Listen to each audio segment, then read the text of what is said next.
We're going to look at extreme values, both local and absolute. We'll look at absolute maximums and minimums first. Let me give you the definition. So the point c f of c is an absolute maximum on an interval I if f of c is greater than or equal to f of x for all x inside of I.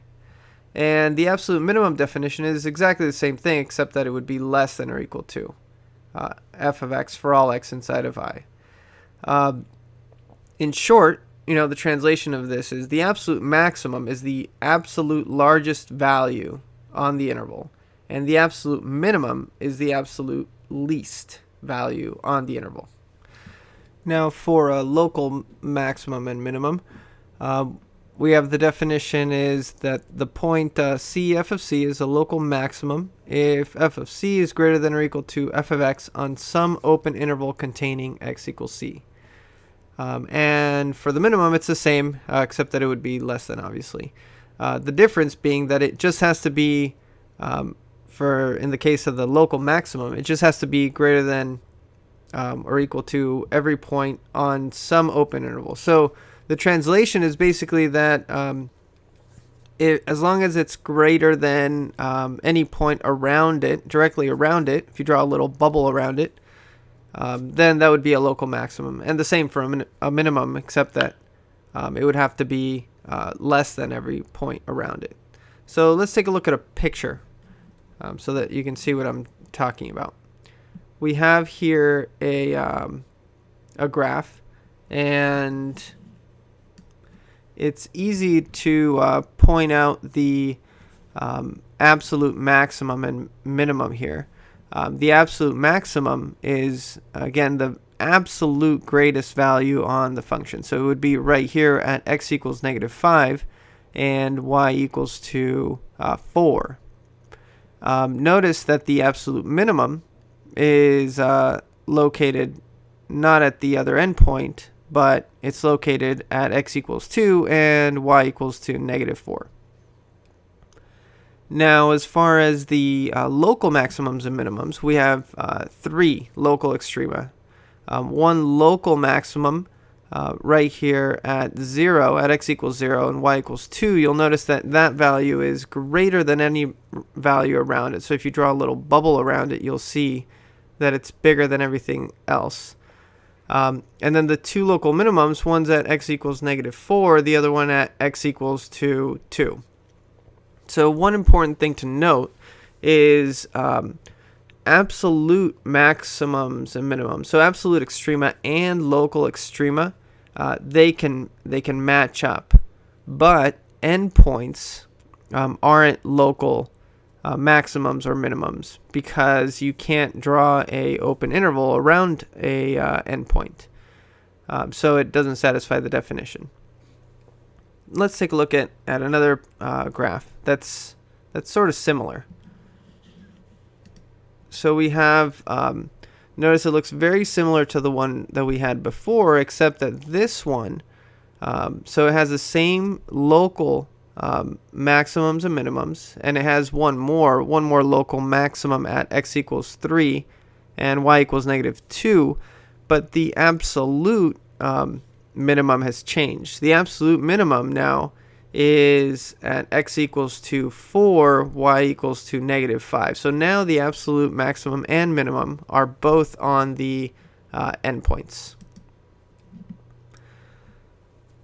And so this next picture, notice how both the absolute maximum and the absolute minimum now are at local maximums and minimums. So again, local maximums can also be absolute maximums, and local minimums can also be absolute minimums. So for example, in this one, you see that at x equals 0, y equals 2, that's a local maximum, but it's also an absolute maximum.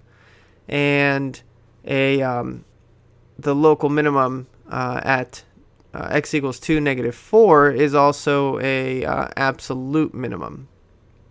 And the endpoints are neither. They're not, they just don't come into play at all in this example. Now, there doesn't have to be a absolute maximum and a minimum.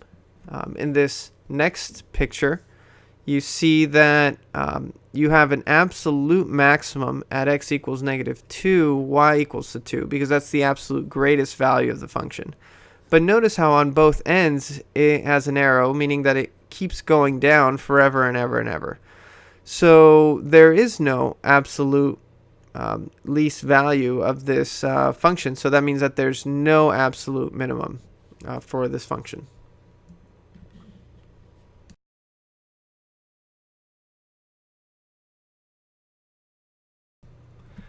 So to come up with a strategy for how to find both absolute extrema and local extrema, we need to first define a critical point. A critical point is basically any point where the derivative is either equal to 0 or does not exist.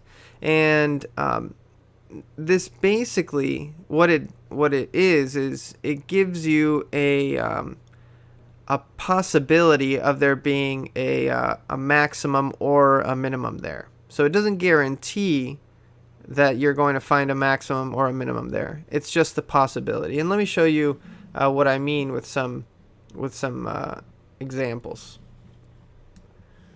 If we bring back our one of our old graphs that we just saw, you'll notice that every local maximum and minimum is at a flat spot. And so we know that the derivative is equal to 0 there. So each one of those, for example, in this picture, at x equals -4, 0, and x equals 2, all of those would be critical points. And the way to think of critical points is when you find them, we're going to mainly find them algebraically later.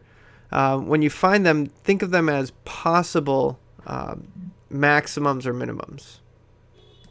So in this picture, you have a cusp, and so it's a pointy, it's a little point where the derivative doesn't actually exist, but notice that you do have a local maximum there. So this is why you find the spots where the derivative does not exist, as well as where it's equal to 0, because where the derivative doesn't exist, there's a possibility that you can have a spiky point like this, where you have a maximum or a minimum. Another spot where the derivative does not exist is a discontinuity like this. Now, in this example, you have discontinuity, and so even though so the derivative doesn't exist there, so there's a critical point.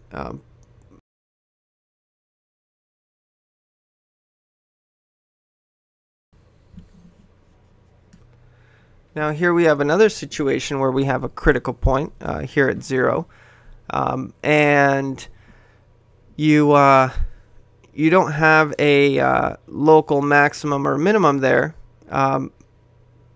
so that's why we say that it's a critical point is a possible maximum or minimum, not necessarily guaranteed. Now this next example also, the derivative doesn't exist because it's different coming in from the left and from the right. But you would have a local minimum there because, the at x equals to 0, that's the least out of every spot around it. Now, another example, you have a vertical asymptote at -1. So the derivative isn't going to exist there, but you also, again, don't have a maximum or a minimum there. And then this last example, very interesting case, where you have a, it's kind of hard to see, but you have basically at 0, there's a vertical tangent line. So just for, a split second, the tangent line is dead vertical, and so it's not going to exist. So you would find a critical point there, but you wouldn't have a maximum or a minimum.